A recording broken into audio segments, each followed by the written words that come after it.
नमस्कार दोस्तों, दी life target में आपका स्वागत है। दोस्तों, सर्जिकल स्ट्राइक हो या किसी खुफिया मिशन को अंजाम देना हो या फिर पहाड़ी, समुद्री है या जंगली क्षेत्र में देश के दुश्मनों से लड़ना हो, हमारे देश की स्पेशल आर्म्ड फोर्स इन कार्यों को करने के लिए अपनी जान जोखिम में लगा देती है। इसीलिए आज के इस वीडियो में हम आपको बताएंगे हमारे देश के स्पेशल आर्म्ड फोर्स अर्थात कमांडोज के बारे में। और इतना ही नहीं दोस्तों, इन स्पेशल आर्म्ड फोर्स में कैसे ज्वाइन किया जाता है इसके बारे में भी बताएंगे। तो हमारे इस वीडियो को बिना स्किप किए लास्ट तक जरूर देखिएगा। Number 1, Marcos commando. दोस्तों, मार्कोस कमांडो की गिनती दुनिया के सबसे घातक स्पेशल फोर्सेज में होती है। मार्कोस कमांडो इंडियन नेवी का ही हिस्सा होता है। इनकी स्थापना फरवरी 1987 में हुई थी। यह कमांडो ठंडे पानी, आसमान और ज़मीन सभी जगह पर अपने ऑपरेशन को अंजाम दे सकते हैं और दुनिया के लगभग सभी आधुनिक हथियारों को चलाने में ट्रेंड होते हैं। ये कमांडो खतरे वाली कंडीशन को संभालने में माहिर होते हैं। ये निश्चित समय के अंदर अपने ऑपरेशन को पूरा कर लेते हैं।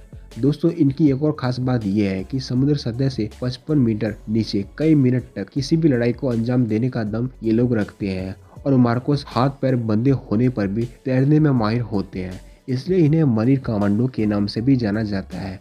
और आपको बता दें कि कारगिल की लड़ाई में भी इनकी अहम भूमिका रही थी। इसके अलावा ये अपनी पहचान हमेशा गुप्त रखते हैं। ज्यादातर कमांडोज के परिवार वालों को भी नहीं पता होता है कि यह मार्कोस कमांडो है। दोस्तों, अब बात करें इनके सिलेक्शन प्रोसेस की, तो इसमें आवेदन करने वाले कैंडिडेट्स को नौसेना में नाविक या अधिकारी होना जरूरी है, जिसके बाद आप मार्कोस कमांडो बनने के लिए आवेदन कर सकते हैं। आवेदन करने के बाद आपका फिजिकल और रिटर्न टेस्ट होगा। दोस्तों, यह टेस्ट कोई आम टेस्ट नहीं होता है। 3 दिन का यह टेस्ट काफ़ी कठिन टेस्ट होता है, जहां 80% कैंडिडेट्स फेल हो जाते हैं। इसके बाद जिन कैंडिडेट्स का सिलेक्शन होता है उन्हें 5 हफ्तों की ट्रेनिंग के लिए भेजा जाता है, जो बहुत ही खतरनाक और पेनफुल होता है। इसमें कैंडिडेट्स से 20 घंटे तक ट्रेनिंग करवाई जाती है और मात्र 4 घंटे सोने दिया जाता है। साथ ही साथ भूखा भी रखा जाता है और इसी अवस्था में तरह तरह के ट्रेनिंग से जुड़े कार्य करवाए जाते हैं।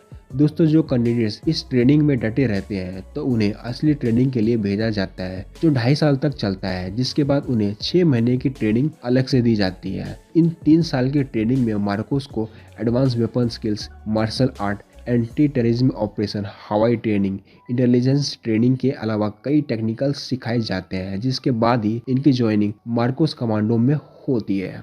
Number 2, NSG black commando. जब भी देश में बड़े आतंकी हमले हुए हैं, चाहे वो 26/11 हो या फिर अक्षरधाम मंदिर का हमला हो, एनएसजी कमांडो फोर्स ने आतंकियों को ढेर करने में अपनी जान की बाजी लगा दी है, जिन्हें इनके काले कपड़े और इनकी काबिलियत के कारण हमारे देश में ब्लैक कैट्स के नाम से जाना जाता है।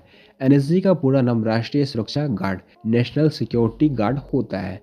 इसकी स्थापना 16 अक्टूबर 1984 को ऑपरेशन ब्लू स्टार के बाद टेररिज्म एक्टिविटी से निपटने और आंतरिक गड़बड़ी से राज्यों की रक्षा के लिए की गई थी। फिलहाल इसमें 10,000 सक्रिय कमांडो है, जिन्हें अलग अलग कामों के लिए अलग अलग टीमों में बांटा गया है, जिनका मुख्य कार्य आतंकी गतिविधियों का पता लगाना और उसे रोकना है। इसके अलावा वीआईपी और वीवीआईपी शख्सियतों को सुरक्षा प्रदान करना है, जिन्हें Z+ कैटेगरी की सुरक्षा मिली होती है। ये खासकर आतंक रोधी अभियानों में पूरी तरह से प्रशिक्षित होती है, जो गृह मंत्रालय के तहत कार्य करते हैं। अब बात करें एनएसजी कमांडो में शामिल होने के लिए क्या करना पड़ेगा, तो इसमें हमारे देश के किसी भी सैन्य, अर्धसैनिक बल या पुलिस से जवान शामिल हो सकते हैं, लेकिन कुछ कंडीशन के आधार पर ही आपका सिलेक्शन होगा, जैसे कि उन्हें पहले कम से कम 3 साल या 5 साल की सर्विस भारतीय सशस्त्र बलों या भारतीय पुलिस बल में किया हुआ होना जरूरी है, जिसमें उनका रिकॉर्ड खराब नहीं होना चाहिए, जिसके लिए ऑफिसर से सर्विस सर्टिफिकेट और अपने संगठन से अनापत्ति प्रमाण पत्र लिया जाना जरूरी है। कैंडिडेट्स के क्वालिफिकेशन और एज की बात करें तो किसी भी मान्यता प्राप्त विश्वविद्यालय या संस्थान से किसी भी स्ट्रीम में ग्रेजुएट पास होना जरूरी है। और इनकी एज की बात करें तो इनकी मैक्सिमम एज 35 वर्ष होनी चाहिए, यानी कि 35 वर्ष की आयु से कम के जवान ही इस फोर्स में जाने के लिए अप्लाई कर सकते हैं। इसमें जाति, समुदाय या धर्म के आधार पर कोई भी छूट नहीं दी जाती है। इसके अलावा कैंडिडेट्स को शारीरिक और चिकित्सीय तौर पर फिट होना जरूरी है। दोस्तों, इन सभी एबिलिटी के आधार पर ही आप एनएसजी कमांडो बनने के लिए आवेदन कर सकते हैं। जब आपका आवेदन हो जाएगा तब आपको कुल 3 राउंड से गुजरना पड़ता है, जिसमें pre selection criteria, selection and initial qualification training, advance NSG training होती है।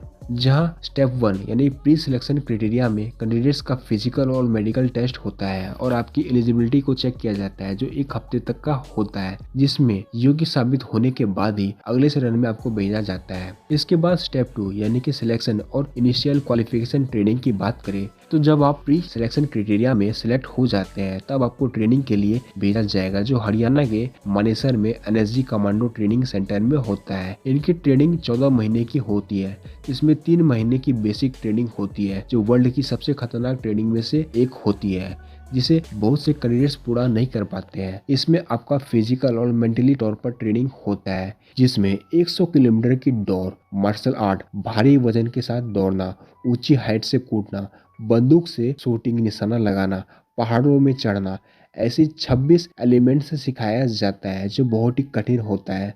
दोस्तों, जो कैंडिडेट्स इस बेसिक ट्रेनिंग को पूरा कर लेते हैं तब उनको अगली ट्रेनिंग के लिए भेजा जाता है। Step 3 advance NSG training. दोस्तों, बेसिक ट्रेनिंग के बाद 9 महीने की एडवांस ट्रेनिंग दिया जाता है, जिसमें एक गोली से एक दुश्मन की जान लेने की ट्रेनिंग दी जाती है। इसके अलावा कमांडो को आंख बंद करके निशाना लगाने से लेकर अंधेरे में निशाना लगाने की ट्रेनिंग भी दी जाती है। इसके अलावा निहत्थे युद्ध और चाकू युद्ध, विध्वंस और बम निरोधक तकनीक, निगरानी और खुफिया जानकारी एकत्र करना और मानसिक तौर पर हर परिस्थिति से लड़ने के लिए इन्हें तैयार किया जाता है। और इसके अलावा बहुत कुछ इन्हें सिखाया जाता है। दोस्तों, जो कैंडिडेट्स 14 महीने का प्रशिक्षण प्रभावी ढंग से पूरा कर लेते हैं तो उन्हें आधिकारिक तौर पर एनएसजी में शामिल कर लिया जाता है। फिर उन्हें आंतरिक विशेष प्रशिक्षण दिया जाता है। साथ ही साथ एनएसजी के कुछ कमांडोज को उन्नत युद्ध प्रशिक्षण के लिए इजराइल भी भेज दिया जाता है। दोस्तों, आपको बता दें कि एनएसजी ड्राइवर चुनने के लिए अलग से प्रोसेस होता है, जिसे बेहद खतरनाक रास्तों, बारूदी सुरंगों और हमलावरों से घिर जाने की स्थिति में उन्हें ट्रेनिंग दी जाती है। दोस्तों, इसके अलावा एक इम्पोर्टेंट जानकारी आपको दे दूं कि एनएसजी कमांडो को केवल 4-5 साल तक ही सेवा देने की अनुमति है। इसके बाद वे अपने मूल संगठन में वापस आ सकते हैं। तो दोस्तों, ये तो हुआ हमारे टॉप 2 स्पेशल आर्म फोर्स के बारे में जानकारी। अब हम हमारे नेक्स्ट वीडियोस में आपको बाकी टॉप 3 कमांडोज के बारे में बताएंगे।